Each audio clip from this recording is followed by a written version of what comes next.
Maverick Physical Therapy, welcome to Kinetic Linking Friday, and one of many kind of episodes in discussing shoe attire, footwear, and movement.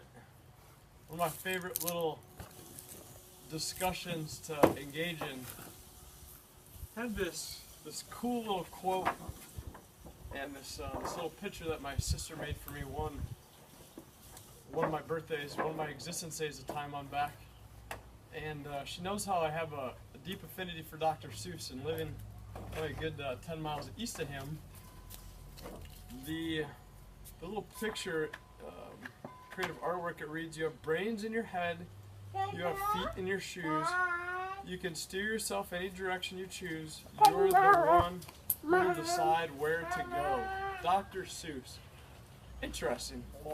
I think we should pay some good attention and detail to that. We're going to take a look at a few different pairs of shoes right here, because I really wonder a lot of times if we truly do have brains in our heads based on the shoe, the footwear selection that we're choosing. So we've talked biomechanically a lot about what happens at the foot and the ankle while we're walking, while we're squatting, while we're lunging, while we're reaching, while we're hopping, while we're jumping. Taking a look at a little neutral plus shoe here, the Saucony Triumph. Man, this thing sure looks fancy. It's a lot of material, a lot of cushy cush. Probably gives us a lot of good shock absorption. Man, all this pro grid kind of technology giving us that shock absorption, kind of that support throughout the midfoot. Oh man, protect the arches. Protect them.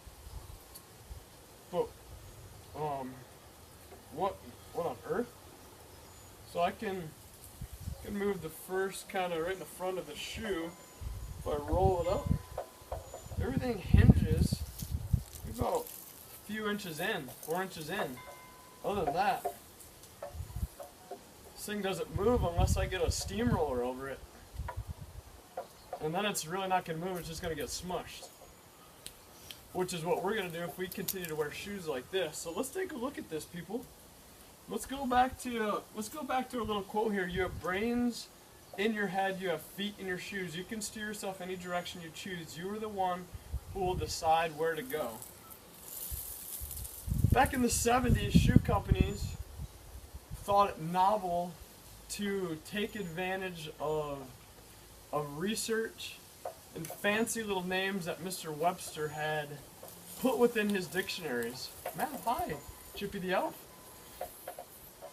Put within his dictionary to kind of force people to buy new shoes every 300 to 400 miles. To tell and reinforce people with scare tactics, hey, you need shock absorption, you need cushion, you need support. Your body's not going to be able to withstand the vigors of the activities that you enjoy doing. So if you want to keep enjoying doing them, you know what? You need this $140 pair of shoes. And you know what? Not only that, you need to buy a new pair every 3 or 4 months. Well, this is interesting. I like to use the analogy talking here in regards to kind of food and what we eat, the intake that we put in our body in comparison to what we put on our feet.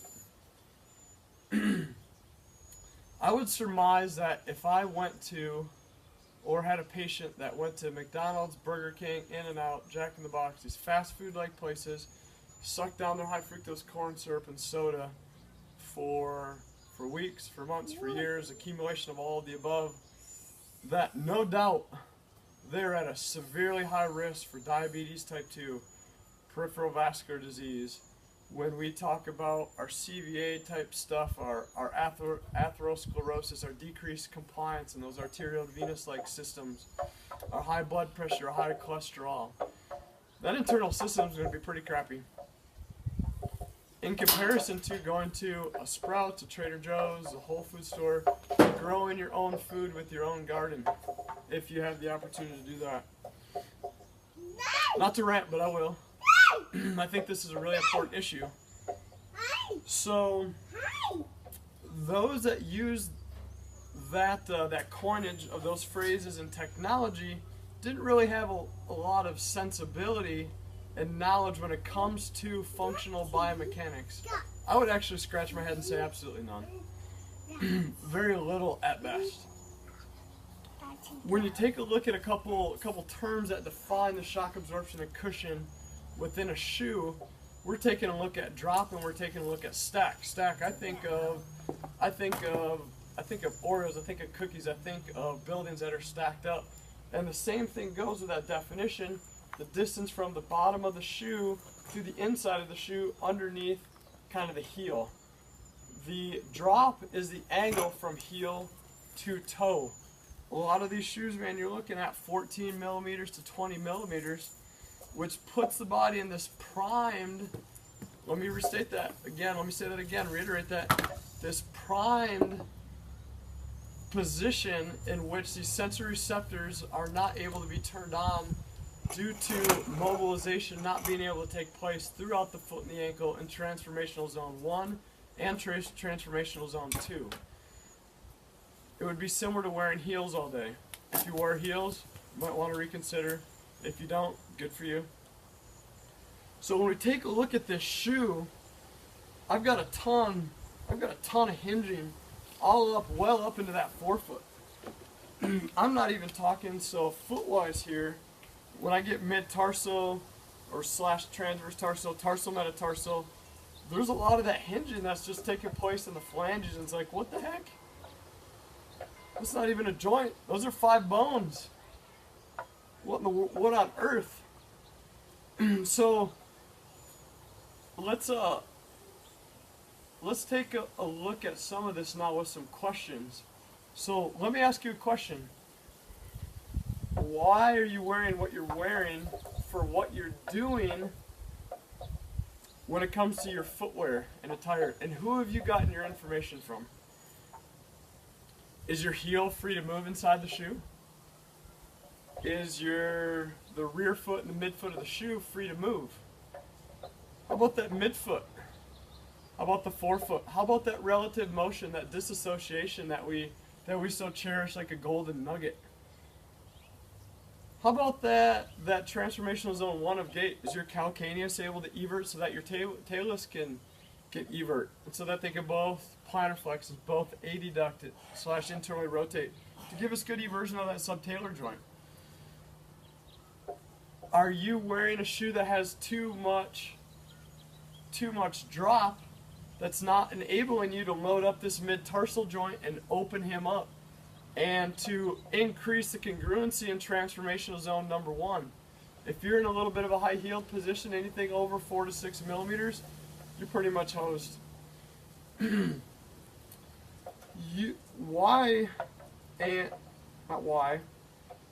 Is your tibia and fibula, are they able to translate forward over into the forefoot, kind of into the rear foot and the midfoot towards the forefoot? And if not so, why? I would scratch my head and say, well, I think there's probably way too much heel underneath you.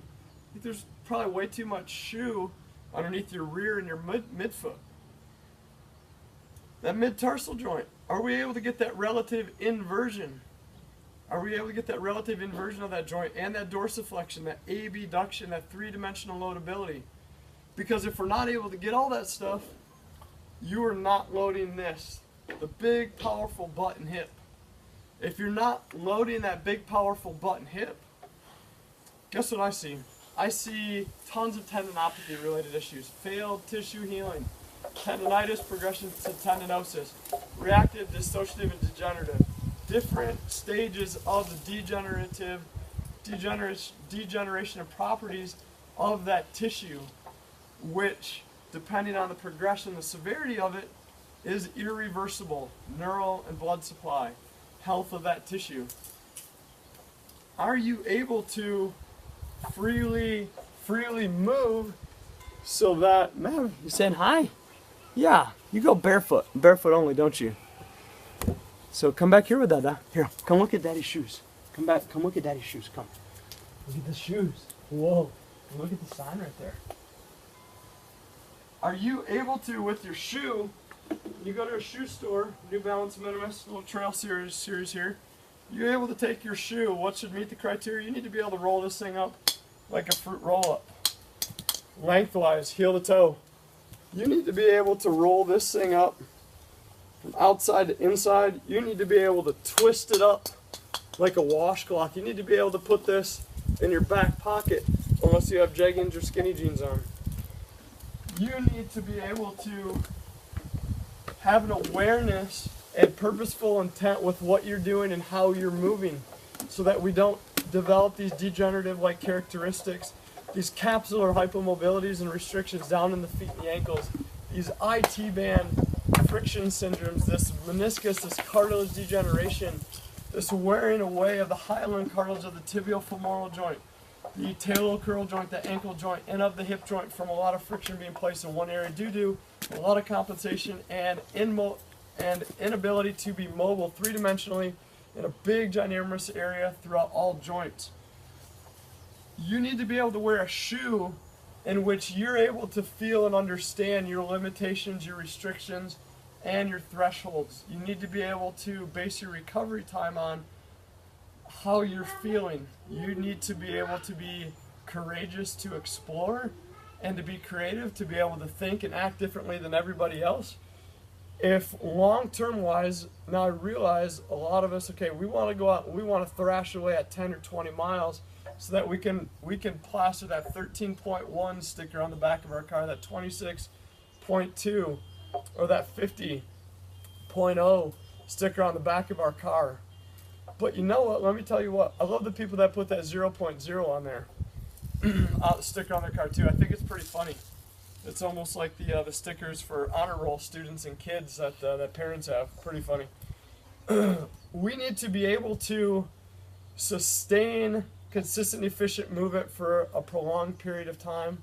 We do that with less. The body understands and becomes more aware of itself with less material on and surrounding our foot. Less cushion, less shock absorption. The body relies upon relative motion, this bone motion throughout several segments to give us good joint motion three-dimensionally all over the place. The body uses its tissue, its tendons, its ligaments, all the muscular kind of fascial kind of anatomy trains to control the motion of bones, to control the motion neuromuscularly of joints. We do this by having the freedom to be able to move, the creativity to be able to explore. We become more aware with less on our feet what our limitations and thresholds are. Things accumulate over time. The more we have on our feet, the more disconnected we are with ourselves throughout the entire chain, the more postural distortion patterns and compensation patterns we are going to develop. Believe me, the check the engine light will come on. You will wonder why it came on, due to what, and why can't I get this away? Why can't I take this away right away? Check the engine light is a response that says, hey, there's something serious that's been going on for a long time. It's pretty severe now, you need to get that checked out. It doesn't come on when something starts to happen. We need to pay attention to that. We need to take a look at warning signs. Been handed a decent amount of criticism over the years, which again, future episodes will dig into, of the flexibility, the mobility of the shoes that I wear. We need to be able to use good, solid progression, not cookie cutters, not protocol, to design our running regimens and activity progressions. We need to rely upon ourselves, be thoughtful in that, and love and enjoy movement. Episode 1, shoe, foot, ankle. Choose your shoes wisely. Criteria for a shoe. Be able to roll that thing up in every direction. Be able to put it in your pocket. Have a